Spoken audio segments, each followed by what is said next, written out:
نماز قائم کرو۔ یقیناً نماز فحش اور برے کاموں سے روکتی ہے اور اللہ کا ذکر اس سے بھی زیادہ بڑی چیز ہے۔ اللہ جانتا ہے جو کچھ تم لوگ کر رہے ہو۔ وَلَا تُجَادِلُوا أَهْلَ الْكِتَابِ إِلَّا بِالَّتِي هِيَ أَحْسَنُ، اور اہل کتاب سے بحث نہ کرو مگر عمدہ طریقے سے، سوائے ان لوگوں کے جو ان میں سے ظالم ہوں۔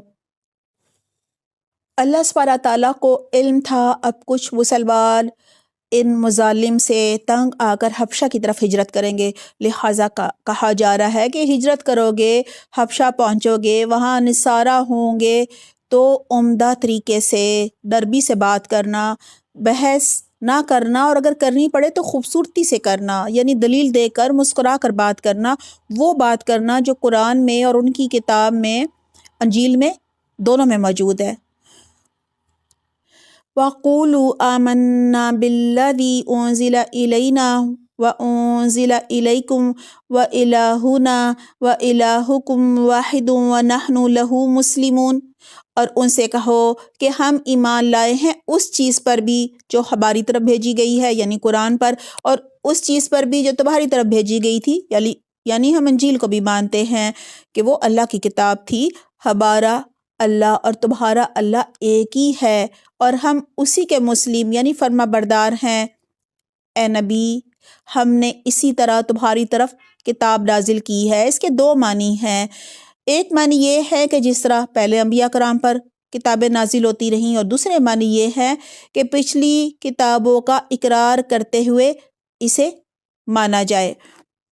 اس لیے وہ لوگ جن کو ہم نے پہلے کتاب دی تھی وہ اس پر ایمان لاتے ہیں، اور ان لوگوں میں سے مراد اہل عرب میں سے بھی بہت سے اس پر ایمان لا رہے ہیں، اور ہماری آیات کا انکار صرف وہی کرتے ہیں جو کافر ہیں۔ وَمَا كُنْتَ تَتْلُو مِن قَبْلِهِ مِن کتاب، اے نبی تم اس سے پہلے کوئی کتاب نہیں پڑھتے تھے، یعنی آپ امی تھے اور نہ اپنے ہاتھ سے لکھتے تھے۔ اگر ایسا ہوتا تو باطل پرست لوگ شک پہ پڑ سکتے تھے، یعنی وہ کہتے ہاں یہ تو خود ہی قرآن لکھ کر لے آئے ہیں۔ دراصل یہ روشن نشانیاں ہیں ان لوگوں کے دلوں میں ہیں جنہیں علم بخشا گیا ہے۔ وَمَا يَجْحَدُ بِآيَاتِنَا إِلَّا الظَّالِمُونَ، اور ہماری آیات کا انکار نہیں کرتے مگر وہ جو ظالم ہیں۔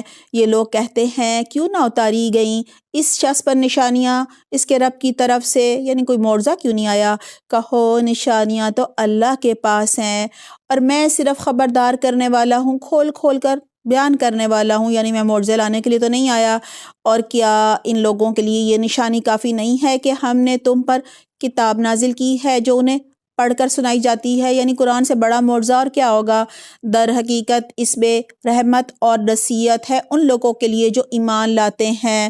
اے نبی کہو کہ میرے اور تمہارے درمیان اللہ گواہی کے لیے کافی ہے، اور آسمانوں اور زمین میں سب کچھ وہ جانتا ہے۔ جو لوگ باطل کو مانتے ہیں اور اللہ سے کفر کرتے ہیں، اولئک ھم الخاسرون، وہی خسارے میں رہنے والے ہیں۔ وَيَسْتَعْجِلُونَكَ بِالْعَذَابِ وَلَوْلَا أَجَلٌ مُّسَمًّى لَجَاءَهُمُ الْعَذَابُ، یہ لوگ تم سے عذاب جلدی لانے کا مطالبہ کرتے ہیں۔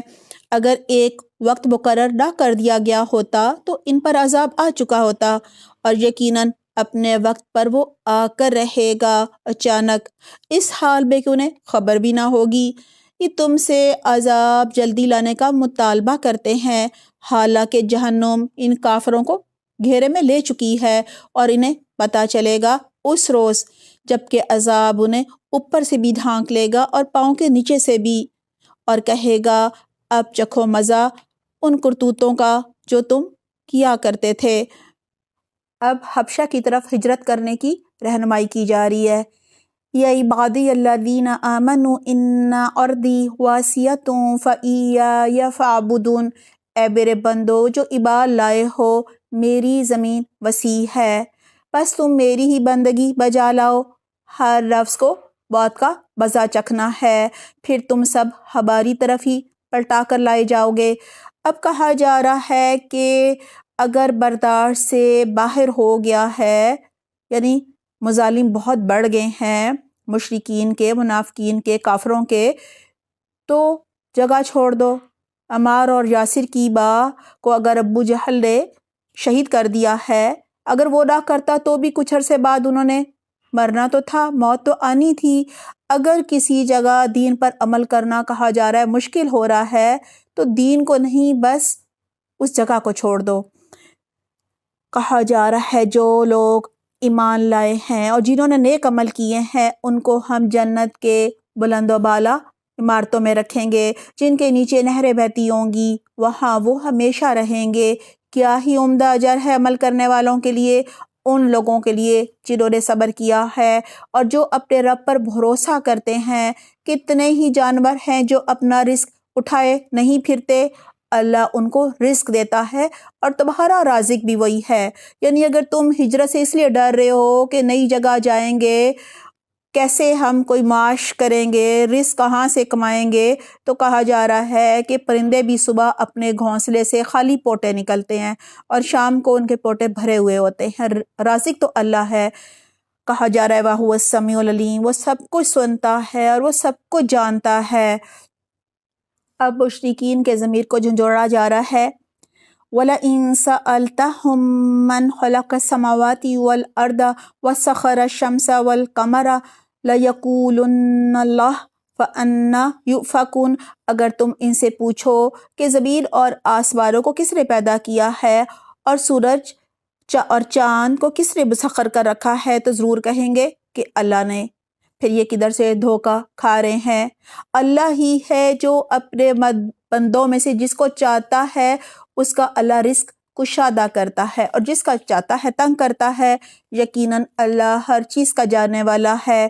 اور اگر تم ان سے پوچھو کس نے آسمان سے پانی برسایا اور اس کے ذریعے سے مردہ پڑی ہوئی زمین کو زندہ کیا، تو وہ ضرور کہیں گے اللہ نے۔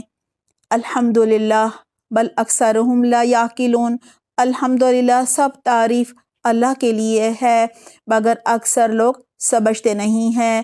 اور یہ دنیا کی زندگی کچھ نہیں مگر کھیل اور دل کا بہلاوا، اصل زندگی کا گھر تو دار آخرت ہے۔ یعنی یہ تو ایک ڈرامہ ہے، ایک سٹیج ڈرامہ ہے۔ کوئی بادشاہ ہے، جیسے ڈرامے میں کیا ہوتا ہے، کوئی بادشاہ ہوتا ہے، کوئی فقیر ہوتا ہے، کوئی وزیر ہوتا ہے۔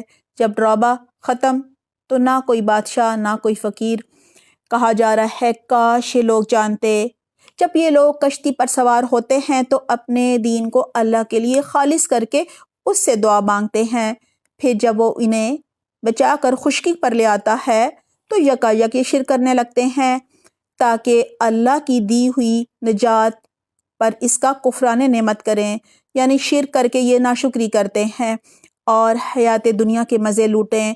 اچھا ان قریب انہیں معلوم ہو جائے گا، کیا یہ دیکھتے نہیں ہیں کہ ہم نے ایک پرامن حرم بنا دیا ہے، حالانکہ ان کے گرد و پیش کے لوگ اچک لیے جاتے ہیں۔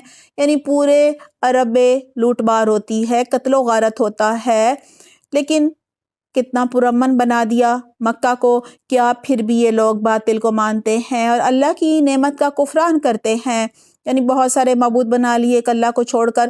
اس شخص سے بڑا ظالم کون ہوگا جو اللہ پر جھوٹ باندھے یا حق کو جھٹلائے جبکہ وہ اس کے سامنے آ چکا ہو۔ کیا ایسے کافروں کا ٹھکانہ جہنم نہیں ہے؟ وَالَّذِينَ جَاهَدُوا فِينَا لَنَهْدِيَنَّهُمْ سُبُلَنَا وَإِنَّ اللَّهَ لَمَعَ الْمُحْسِنِينَ، جو لوگ ہماری خاطر مجاہدہ کریں گے یعنی جدوجہد کریں گے، ہدایت پانے کے لیے پوری کوشش کریں گے، محنت کریں گے، وقت لگائیں گے، مال لگائیں گے، اپنی صلاحیتیں لگائیں گے، تو کہا جا رہا ہے اللہ ضرور ان محسنین کو بہترین اجر دے گا، اللہ ضرور ان کا دوست بنے گا، ان کی مدد کرے گا۔ ربنا جعلنا منہم، کہا جا رہا ہے انہیں ہم جو جدوجہد کرتے ہیں، اللہ تعالیٰ کہہ رہے ہیں انہیں ہم اپنے راستے دکھائیں گے، یعنی ہدایت کے راستے پر چلائیں گے، ان کے لیے چلنا آسان فرما دیں گے، ان کے مددگار بن جائیں گے، اور یقیناً اللہ نیکوکاروں ہی کے ساتھ ہے، یعنی اللہ احسان کرنے والوں کے ساتھ ہے، اللہ ان کی مدد کرتا ہے۔ اب ہم سورۃ الروم کا آغاز کر رہے ہیں۔ مکی صورت ہے، 60 آیات اور 6 رکوع ہیں۔ سورۃ العنکبوت پہ اہل ایمان کی آزمائشوں کا ذکر تھا، جبکہ سورۃ الروم میں اہل ایمان کی کامیابی کا یعنی فتح کی خوشخبری کا ذکر ہے۔ مرکزی مضمون ہے اسلام کے غلبے کا اعلان۔ شروع کی 10 آیات میں اسلام کے غلبے کا اعلان کیا جا رہا ہے۔ سورہ روم کا ایک تاریخی پس منظر ہے اور ایک قرآن کی پیشن گوئی بھی ہے جو کہ بعد میں پوری ہوئی۔ بسم اللہ الرحمن الرحیم۔ الف لام میم غلبت الروم فی ادنی الارض وهم من بعد غلبهم سیغلبون۔ الف لام میم، رومی قریب کی سرزمین میں مغلوب ہو گئے ہیں۔ اس زمانے میں یروشلم کا نام ایلیا تھا، اس میں رومیوں کا مقدس مقام تھا۔ ایران نے ایلیا، استنبول اور ترکی سے رومیوں کو نکال دیا تھا۔ یہاں پر اللہ سبحانہ تعالیٰ پیشن گوئی کر رہے ہیں کہ وہ ایرانیوں پر غلبہ پالیں گے اور اپنی اس مغلوبیت کے چند سال کے اندر وہ غالب ہو جائیں گے۔ اللہ ہی کا اختیار ہے پہلے بھی اور بعد میں بھی، اور وہ دن وہ ہوگا جبکہ اللہ کی بخشی ہوئی فتح پر مسلمان جو ہیں وہ خوشیاں منا رہے ہوں گے۔ یہاں اشارہ ہے جنگ بدر کی طرف کہ اس کی فتح کے دن رومی جو ہیں وہ فتح پائیں گے۔ اللہ نصرت عطا فرماتا ہے جسے چاہتا ہے اور وہ زبردست ہے اور رحم فرمانے والا ہے۔ یہ وعدہ اللہ نے کیا ہے، اللہ کبھی اپنے وعدے کی خلاف ورزی نہیں کرتا، مگر اکثر لوگ جانتے نہیں ہیں۔ لوگ دنیا کی زندگی کا بس ظاہری پہلو جانتے ہیں اور آخرت سے وہ خود ہی غافل ہیں۔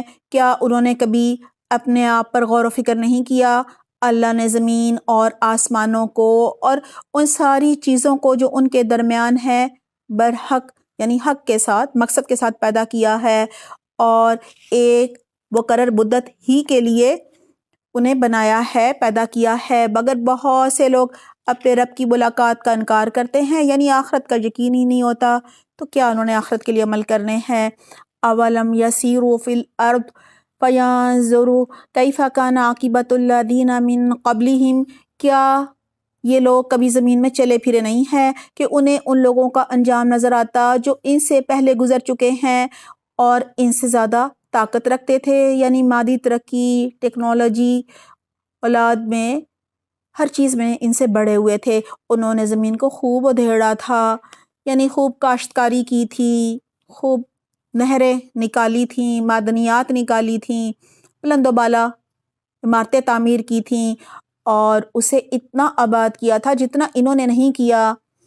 ان کے پاس ان کے رسول روشن نشانیاں لے کر آئے، پھر اللہ ان پر ظلم کرنے والا نہ تھا، مگر وہ خود ہی اپنے پر ظلم کر رہے تھے، یعنی جب ایمان نہیں لائے تو پھر عذاب بھی مانگتے تھے، عذاب آ گیا۔ آخرکار جن لوگوں نے برائیاں کی تھیں ان کا انجام بہت برا ہوا، اس لیے کہ انہوں نے اللہ کی آیات کو جھٹلایا تھا اور وہ ان کا مذاق اڑاتے تھے۔ اب آیت نمبر 11 سے لے کر 29 تک میں اہل حق کے غلبے کے دلائل دیے جا رہے ہیں۔ اللہ یبدأ الخلق ثم یعیدہ ثم الیہ ترجعون، اللہ ہی خلق کی ابتدا کرتا ہے پھر وہی اس کا اعادہ کرے گا، یعنی آخرت میں پھر اسی کی طرف تم پلٹائے جاؤ گے۔ اور جب وہ ساتھ یعنی قیامت برپا ہوگی اس دن مجرم مایوس ہو جائیں گے، ان کے ٹھہرائے ہوئے شریکوں میں کوئی ان کا سفارشی نہ ہوگا اور وہ اپنے شریکوں کے منکر ہو جائیں گے، یعنی انکار کریں گے۔ جس روز قیامت برپا ہوگی اس دن سب انسان الگ الگ گروہوں میں بٹ جائیں گے، مومن الگ، کافر الگ، منافق الگ۔ جو لوگ ایمان لائے ہیں اور جنہوں نے نیک عمل کیے ہیں وہ ایک باغ میں خوش و خرم رکھے جائیں گے، اور جنہوں نے کفر کیا ہے اور ہماری آیات کو اور آخرت کی ملاقات کو جھٹلایا ہے وہ عذاب میں حاضر رکھے جائیں گے۔ پس تسبیح کرو اللہ کی جب کہ تم شام کرتے ہو اور جب صبح کرتے ہو، آسمانوں اور زمین میں اسی کے لیے حمد ہے، اور تسبیح کرو اس کی تیسرے پہر یعنی عصر کے وقت، اور جب کہ تم پر ظہر کا وقت آتا ہے وہ زندہ میں سے مردہ کو نکالتا ہے اور مردے میں سے زندہ کو نکالتا ہے اور زمین کو اس کی موت کے بعد زندگی بخشتا ہے، اسی طرح تم لوگ بھی حالت موت سے نکال لیے جاؤ گے، یعنی قیامت کے دن زندہ کیے جاؤ گے۔ اس کی نشانیوں میں سے یہ ہے کہ اس نے تم کو مٹی سے پیدا کیا، پھر یکایک تم بشر ہو گئے اور زمین میں پھیلتے چلے گئے، اتنی آبادی ہو گئی۔ اور اس کی نشانیوں میں سے یہ ہے کہ اس نے تمہارے لیے تمہاری ہی جنس سے بیویاں بنائی، یعنی جوڑے بنائے، تاکہ تم ان کے پاس سکون حاصل کرو اور تمہارے درمیان محبت اور رحمت پیدا کر دی۔ یقیناً اس میں بہت سی نشانیاں ہیں ان لوگوں کے لیے جو غور و فکر کرتے ہیں۔ اور اس کی نشانیوں میں سے آسمانوں اور زمین کی پیدائش اور تمہاری زبانوں اور تمہارے رنگوں کا اختلاف ہے۔ یقیناً اس میں بہت سی نشانیاں ہیں دانش مند لوگوں کے لیے، اور ان کی نشانیوں میں سے تمہارا رات اور دن کو سونا اور تمہارا اس کے فضل کو تلاش کرنا۔ یقیناً اس میں بہت سی نشانیاں ہیں ان لوگوں کے لیے جو غور سے سنتے ہیں۔ اور اس کی نشانیوں میں سے یہ ہے کہ وہ تمہیں بجلی کی چمک دکھاتا ہے، خوف کے ساتھ اور طمع کے ساتھ بھی، یعنی امید کے ساتھ، اور آسمان سے پانی برساتا ہے، پھر اس کے ذریعے سے زمین کو اس کی موت کے بعد زندگی بخشتا ہے۔ یقیناً اس میں بہت سی نشانیاں ہیں ان لوگوں کے لیے جو عقل سے کام لیتے ہیں۔ اور اس کی نشانیوں میں سے یہ ہے کہ آسمان اور زمین اس کے حکم سے قائم ہیں، پھر یوں ہی کہ اس نے تمہیں زمین سے پکارا، بس ایک ہی پکار میں اچانک نکل آؤ گے۔ وَلَهُ مَن فِي السَّمَاوَاتِ وَالْأَرْضِ كُلٌّ لَهُ قَانِتُونَ، آسمانوں اور زمین میں جو بھی ہے اس کے بندے ہیں، سب کے سب اس کے تابع فرما ہیں، اسی کی اطاعت کر رہے ہیں، اسی کی فرما برداری کر رہے ہیں۔ وہی ہے جو تخلیق کی ابتدا کرتا ہے، پہلی بار پیدا کرتا ہے، پھر وہی اس کا اعادہ کرے گا، یعنی قیامت کے دن دوبارہ پیدا کرے گا۔ اور یہ اس لیے اس کے لیے، یعنی اللہ کے لیے آسان تر ہے۔ آسمانوں اور زمین میں اس کی صفت سب سے برتر ہے اور وہ زبردست ہے اور وہ حکیم ہے۔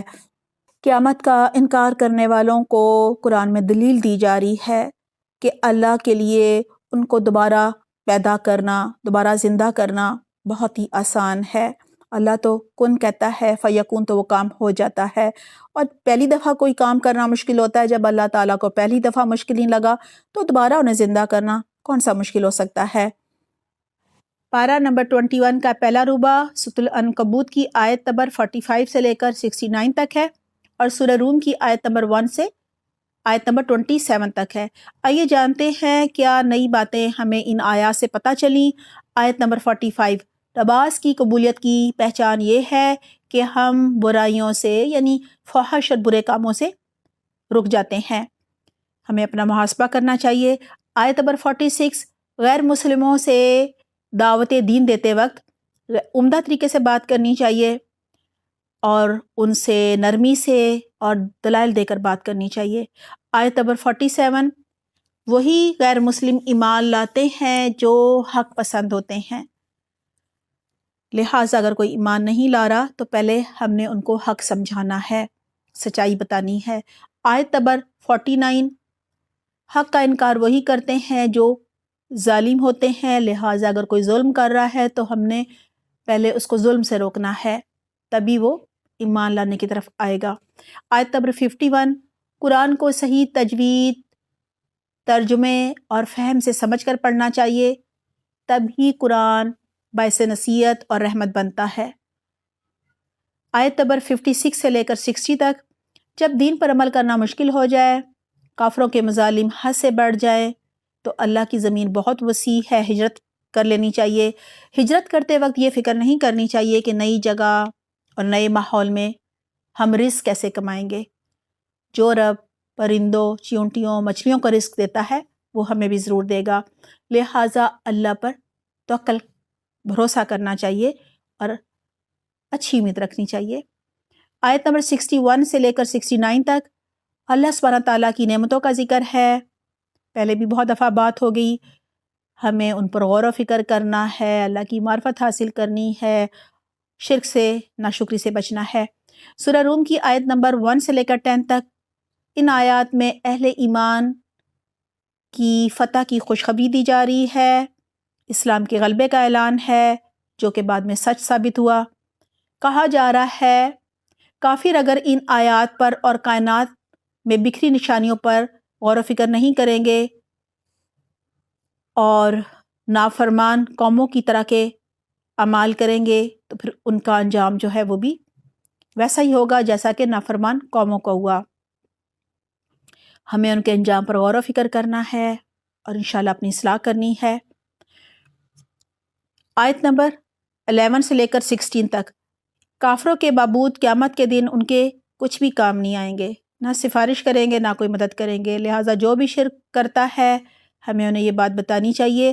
آیت نمبر 17 سے لے کر 27 تک اللہ سبحانہ تعالیٰ کی کائنات میں بکھری ہوئی بے شمار نشانیوں کا ذکر ہے، ہمیں غور و فکر کی دعوت دی جا رہی ہے تاکہ ہم شعوری ایمان لائیں اور اللہ کی تسبیح کریں، نمازوں کی پابندی کریں۔ اللہ سبحانہ تعالیٰ ہمیں بہترین توفیق عطا فرمائے، آمین۔